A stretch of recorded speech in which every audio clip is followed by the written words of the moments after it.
musulman, c'est celui qui ne regarde pas avec avidité ce que les autres ont. C'est-à-dire, il n'est pas jaloux, il n'est pas envieux. Il y a beaucoup de gens qui, si quelqu'un achète une voiture, ils sont jaloux. Pourquoi il achète cette voiture? C'est moi moi je mérite cette voiture, pas lui. S'il achète une maison, la même chose. S'il achète des habits, la même chose. S'il voyage, la même chose, etc. Ils ne sont jamais contents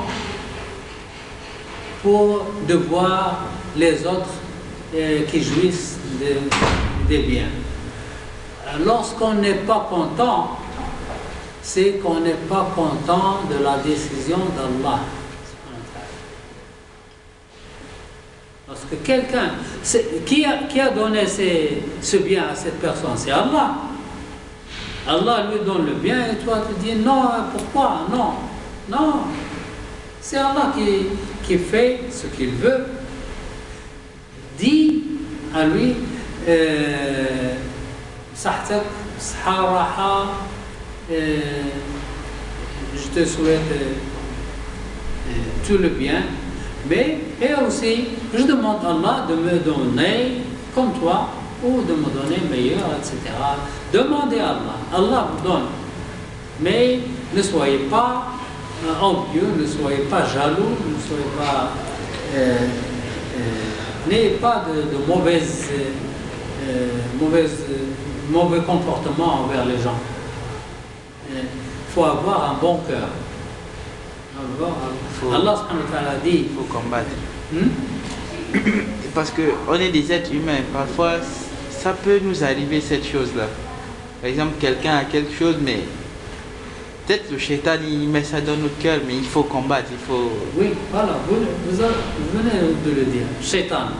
Voilà. Il faut combattre. Le shaitan souffre. Il dit, pourquoi lui? Il ne le mérite pas. Hein? Il n'est jamais allé à l'école, même alors que vous êtes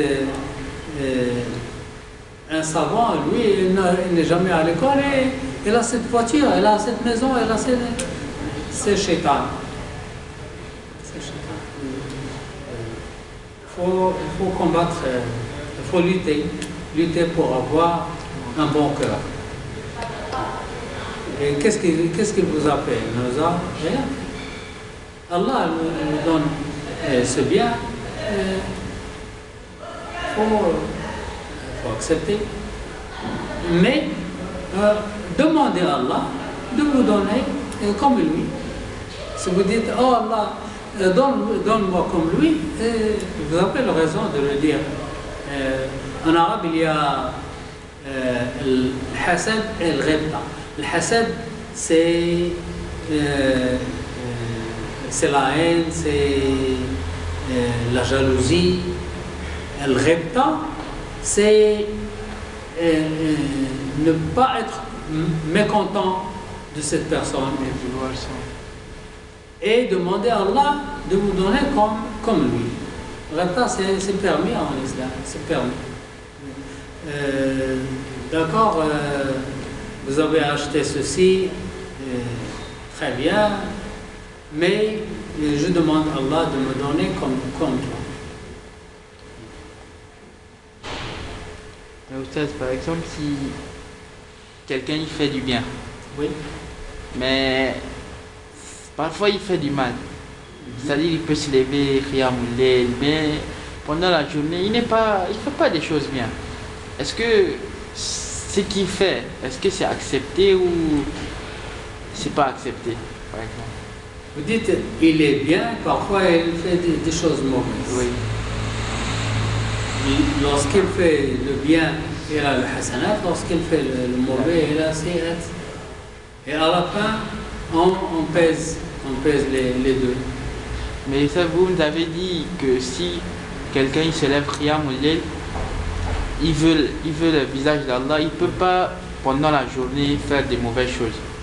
Mais vous savez, il existe des gens qui font qui prient, qui font des bonnes choses. Oui. Mais ils font des mauvaises choses aussi. Oui.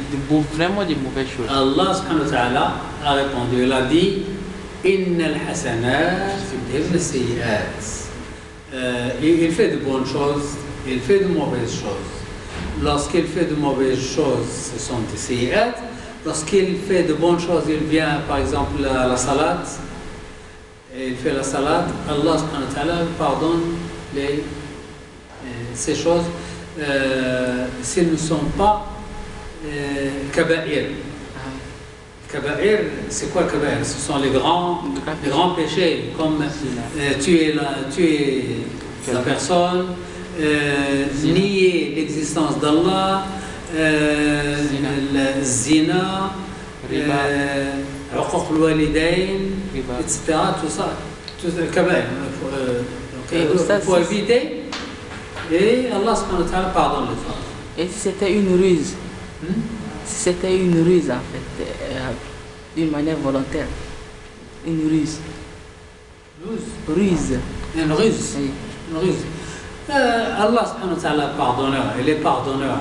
قل يا عبادي الذين أسرفوا على أنفسهم لا تقنطوا من رحمة الله إن الله يغفر الذنوب جميعا إنه هو الغفور الرحيم. Donc Allah subhanahu wa ta'ala est pardonneur, il nous a créés pour nous pardonner, il nous a créés pour le paradis. Il faut seulement prendre le bon chemin. Parfois, bien sûr, lorsqu'on marche, il y a parfois on trouve un trou, parfois on trouve un caillou, parfois on trouve une épine, mais on continue à marcher. Et il faut prendre le droit chemin. Et lorsqu'on heurte des choses, Allah est pardonneur. Pour vous qu'on continue dans le chemin. بسم الله الرحمن الرحيم الحمد لله رب العالمين الرحمن الرحيم مالك يوم الدين اياك نعبد واياك نستعين اهدنا الصراط المستقيم صراط الذين انعمت عليهم غير المغضوب عليهم ولا الضالين امين بسم الله الرحمن الرحيم قل هو الله احد الله الصمد لم يلد ولم يولد ولم يكن له كفوا احد سبحان الله الحمد لله لا اله الا الله والله اكبر ولا حول ولا قوه الا بالله العظيم ان الله وملائكته يصلون على النبي يا ايها الذين امنوا صلوا عليه وسلموا تسليما اللهم صل على سيدنا محمد وعلى ال سيدنا محمد كما صليت على سيدنا ابراهيم وعلى ال سيدنا ابراهيم وبارك على سيدنا محمد وعلى ال سيدنا محمد كما باركت على سيدنا ابراهيم وعلى ال سيدنا ابراهيم في العالمين انك حميد مجيد اللهم اغفر لنا وارحمنا وارحم والدينا وارحم موتانا وارحم من علمنا وارحم سبقنا بالايمان وارحم بذكر جميع المسلمين والمسلمات يا ارحم الراحمين.